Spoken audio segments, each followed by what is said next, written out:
ടിനി ടോം ചേട്ടൻ ഗ്രൂപ്പിൽ വന്ന് മെസ്സേജ് ഇട്ടത് ഇങ്ങനെയുള്ള ഊള കേസൊന്നും ഇവിടെ എടുക്കാൻ പറ്റൂല എന്നാണ്. അങ്ങനെ എനിക്ക് അവിടെ ഒരു നീതി കിട്ടിയിട്ടില്ല. ഞാൻ ആ പോലീസ് സ്റ്റേഷനിൽ പോയി 3 മണിക്കൂറാണ് ഹറാസ് ചെയ്യപ്പെട്ടത്.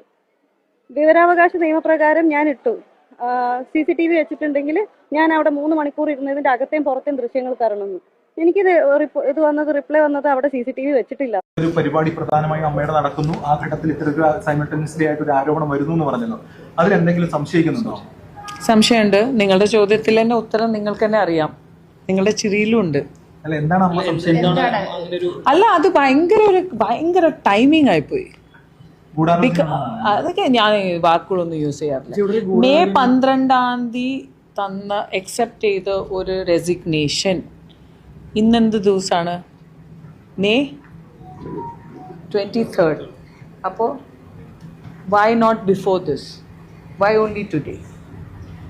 I mean, I'm feeling bad because ആ കുട്ടി ഭയങ്കര hard working and a very good EC മെമ്പറാണ്. നല്ല ഹാർഡ് വർക്കിംഗ് കുട്ടിയാണ്. And it's very sad that I have to say this because media വഴി ഞാൻ അറിഞ്ഞുകൊണ്ട് ഞാൻ മീഡിയയിൽ ഇതിൻ്റെ ഉത്തരം. ഇന്ന് വരെ ഞങ്ങൾ ലേഡീസ് എന്ന് പറഞ്ഞാൽ ഞങ്ങൾക്കെതിരെ ഒരു അംശം പോലും ടിനിയുടെ അടുത്ത് ഞങ്ങൾക്കൊരു വൃത്തികേടായിട്ടോ സംസാര രീതിയിലോ ഉണ്ടായിട്ടില്ല. പിന്നെ നമ്മൾ പ്രോഗ്രാമൊക്കെ ചെയ്യുമ്പോൾ അങ്ങോട്ടും ഇങ്ങോട്ടൊക്കെ എല്ലാം ഉണ്ടാവും, അത് സ്വാഭാവികമായിട്ടുള്ളൊരു കാര്യമാണ്. അല്ലാതെ ഇതുപോലെ ഒരാളെ വ്യക്തിഹത്യ ചെയ്യുന്നത് തെറ്റാണ്, ഇത് ശരിയല്ല ഈ ചെയ്യുന്നത്. എന്തെങ്കിലും നമുക്ക് പറയാനുണ്ടെങ്കിൽ അൻസിബി അല്ല ആരായാലും അമ്മ എന്ന് പറയുന്ന അസോസിയേഷനിൽ തലമുത്ത കുറച്ച് നല്ല ആൾക്കാരുണ്ട്, ബഹുമാനിക്കേണ്ട ആൾക്കാരുണ്ട്. ലാലേട്ടൻ, മമ്മൂക്ക, ഇങ്ങനെയുള്ള കുറെ ആളുകളുണ്ട്. അവരെ പ്രതിയെങ്കിലും മാർച്ച് 2 ഞങ്ങളുടെ EC മീറ്റിംഗിലും ഇത് പറഞ്ഞിട്ടില്ല, രാജിവെച്ചു എന്നുള്ളത്. പിന്നെ മെയ് 12 EC മീറ്റിംഗിൽ ഇങ്ങനെ രാജിവെച്ചു എന്നുള്ളൊരു കാര്യം അറിഞ്ഞല്ലോ എന്ന് പറഞ്ഞിട്ട് സ്പീക്കറിലിട്ടു.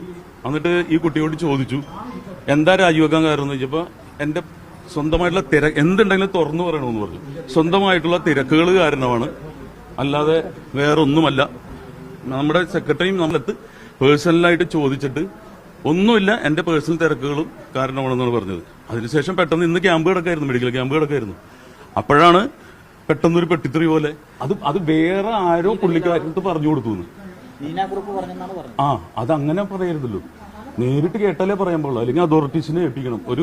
നമുക്കിവിടെ ഒരു നിയമ ഇതുണ്ടല്ലോ, അത് പോലീസ് സ്റ്റേഷനുണ്ട്, അവിടെ കൊണ്ടേ കൊടുക്കും. ഇങ്ങനെ പറഞ്ഞു എന്ന് പറഞ്ഞിട്ട് വേറൊരാള് പറഞ്ഞു. അതെ. ഇപ്പൊ ഞാൻ പറയും, ഇപ്പൊ സ്റ്റേജ് ഷോസ് നടക്കുമ്പോൾ നമ്മൾ അങ്ങോട്ട് ഇങ്ങോട്ട് ഒച്ചയും ബഹളമൊക്കെ ഉണ്ടാവും. അത് ഞാൻ സ്റ്റേജ് ഇവന്റ്സ് നോക്കുന്നതാണ്. അപ്പൊ ചിലപ്പോൾ നമ്മുടെ സുഹൃത്തുക്കൾ അങ്ങോട്ട് ഇങ്ങോട്ട് ചീത്ത വിളിക്കുന്നല്ലാതെ പേഴ്സണലി വിളിച്ചിരിക്കുന്നതല്ല. പിന്നെ ഞാൻ ഇങ്ങനെ പറയുന്നത് കേട്ടു എന്ന് വേറെ ആള് പറഞ്ഞു കൊടുത്തു. ഞാൻ ഇങ്ങനെ വിളിച്ചിട്ടില്ല. എനിക്ക് എങ്ങനെയാണ് ഇസ്ലാമിലേക്ക് അല്ലെങ്കിൽ ജിഹാദി, എന്റെ കൂട്ടുകാർ മൊത്തം മുസൽമാന്മാരാ. അപ്പൊ നമ്മൾ ഇതിന്റെ പിന്നാലെ കഷ്ടപ്പെട്ട് കൂടുമ്പോൾ ഇന്ന് മനോഹരമായ ഒരു ദിവസം, എനിക്ക് ഇങ്ങനത്തെ വിവാദങ്ങളോ ഇതിലൊന്നും ഇഷ്ടമല്ലാത്ത ഒരാളാണ്. അറിയാമല്ലോ, ഈ പൊളിറ്റിക്സിലൊന്നും ഞാൻ നിൽക്കാത്ത ആളാണ്. അത് എന്റെ ശോഭ കെടുത്തി എന്ന് പറയാൻ പറ്റുള്ളൂ. എനിക്കിതിലുള്ള അലിഗേഷന് പ്രൂഫ് വേണ്ടേ? ഈ പറയുന്ന ആള് എന്റെ സഹോദരിയെ പോലെ എന്റെ ഇപ്പൊ മാത്രമല്ല, ഇതിനു മുമ്പുള്ള കമ്മിറ്റിയിലൊക്കെ ഞങ്ങൾ ഒരുമിച്ചിരുന്നത്.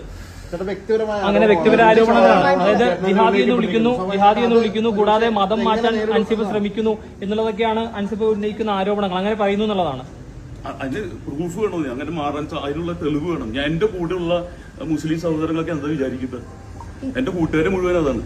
എന്നെ മമ്മൂക്കയാണ് സിനിമ കൊണ്ടുവന്നത്, ആദർശിക്കാണ് ഇതിൽ കൊണ്ടുവന്നത്. ഞാൻ മിമിക്രിക്കാരനാ, അവിടെ ജാതിയും മതമൊന്നുമില്ല. മറ്റുള്ള എല്ലാ